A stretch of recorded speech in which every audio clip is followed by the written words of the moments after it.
Hello guys, it's Chris. From remembering being on a spaceship to getting drawn in by a bright light, here are 8 fascinating stories of alien abduction. I love these kinds of stories, so I can't wait. Let's strap in.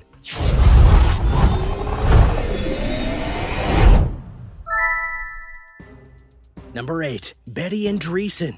This story occurred in 1967, when a woman named Betty Andreasson was at her home in Massachusetts with her rather large family, which included her parents and her 7 children. Around 6:30 on January 25th, things started to go wrong. First, the lights in the house blinked.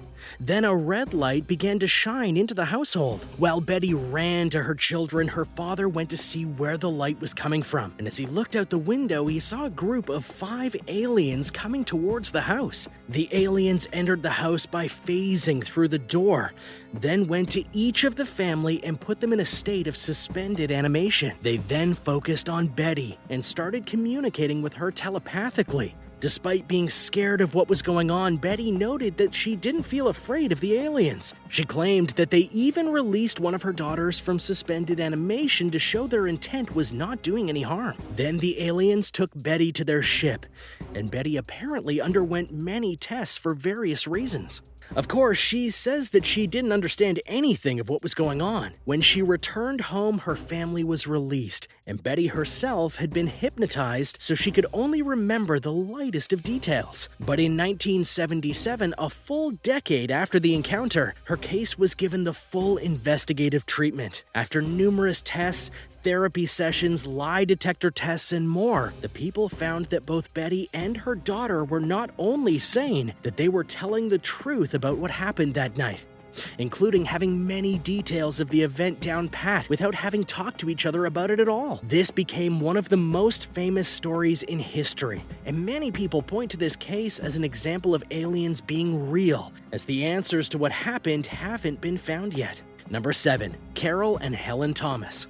In 1988, Helen and Carol Thomas were on their way to the place where they worked, which was a mill. However, that morning, something odd happened to them. As they went to work, a humming sound caught their ears, followed by a bright light that severely blinded them. When they came to, they knew immediately that something was wrong, not the least of which was Helen's jacket was somehow sopping wet, even though there wasn't a cloud in the sky or anything around them that was wet. Concerned, but not really sure what it meant, they just went to work. And when they did, they found out that they were late by many hours. So where had the time gone? Over the course of the next few days, more weird things happened to these two, including rashes and blisters being found on their skin with no clue as to how they happened. Years later, they met a UFO researcher named Tony Dodd, who used hypnosis on them to see what had happened. And according to what they remembered, they were abducted by aliens and were experimented on in many ways. As for how Helen's jacket got wet, it was because of the aliens and the room they were in. Everything was wet to the touch, and one of the aliens apparently kept touching Helen's jacket.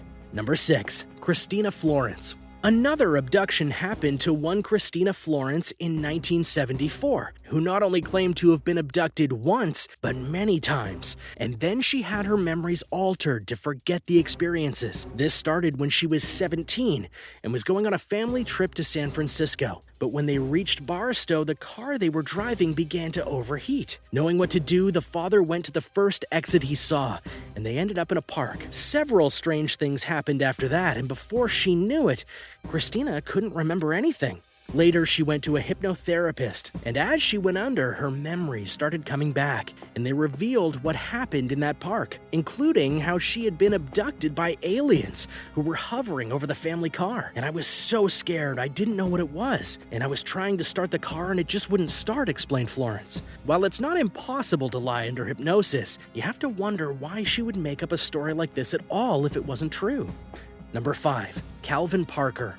Calvin Parker was a man haunted by his experiences, mainly his experience with being abducted by aliens. He waited 45 years to tell his story because he just couldn't stomach telling it beforehand, and it's not hard to see why. It started off simple enough though. He and his friend Charles Hickson were simply fishing out in a river. They were fishing for a long time, and it was getting dark, and that's when Peter saw something in the water reflecting from above. He thought it was a cop, but he was wrong. A big light came out of the clouds, Parker said. It was a blinding light.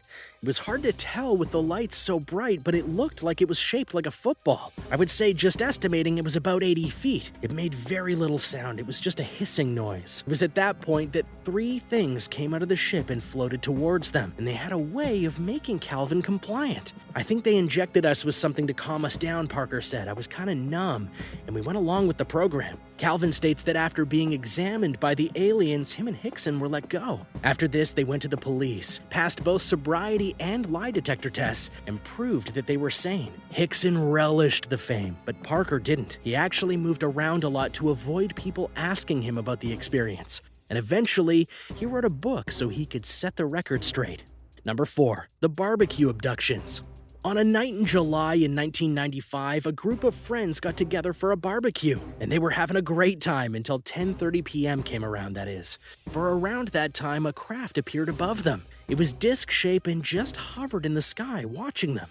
Sure enough, after a while, all 4 friends started feeling weird, and when they tried to get their bearings, the craft left.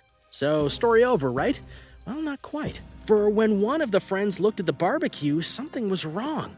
Around 10:30, it was still hot, and there was meat still being cooked on it. Yet now, it was freezing cold, and all the meat had been burnt to a crisp. Unsure of the reason, he checked his watch, and it was well after midnight. A few days passed, and all 4 friends felt wrong, like something was just off in their heads. So they went under hypnosis, and all of them noted that they'd been abducted and had tests performed on them.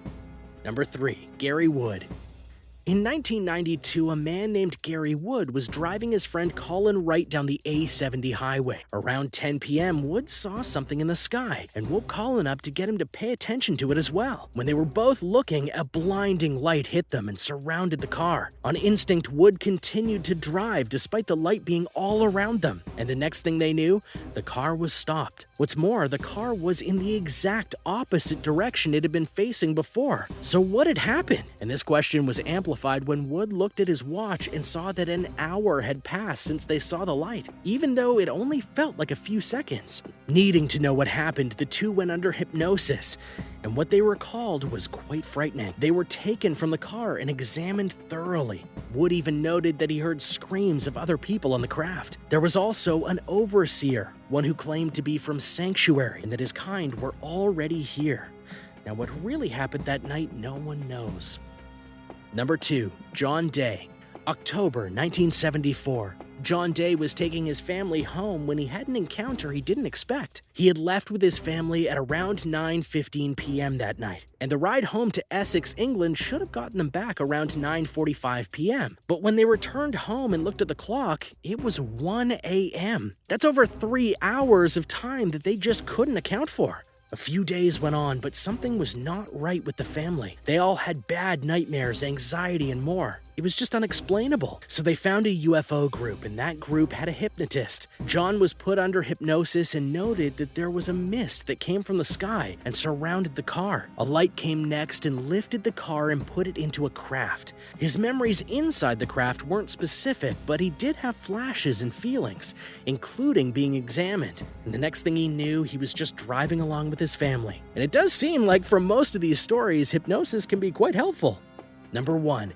Betty and Barney Hill. In September of 1961, Betty and Barney Hill were driving a 57 Chevy Bel Air down a road through New Hampshire, and they were being followed. But not by a car, there wasn't one around them, but rather they were being followed by something from above. A light in the sky, and it wasn't stopping in its chase. By the time they got home, the Hills noticed that things were just kind of off. Not with the house, but with them. Barney's shoes were scuffed, which is weird since he'd just been in the car. Both of their watches had stopped working, and most importantly, they couldn't remember 2 hours of the trip. After seeing a psychiatrist, the two suddenly remembered being brought onto a ship, one that was bigger than a house. When they were inside, gray beings examined them, did tests, and then wiped away the memories of the experience. And soon after, the military got involved and started to investigate their experience. And this was an official action. part of Project Blue Book, which examined such stories all over the nation. Now, many think the Hills were making the story up or were hallucinating for some reason,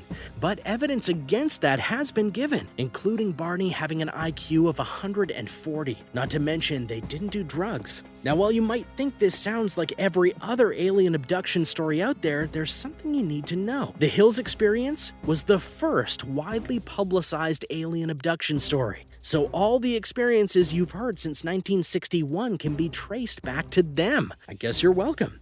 Thanks for watching. What did you think of these alien abduction stories? I just love learning about aliens, although it sounds like some of these people had really crappy experiences. But do you think any of them seem plausible? Let me know your thoughts in the comments below. Be sure to subscribe, and I'll see you next time on World List.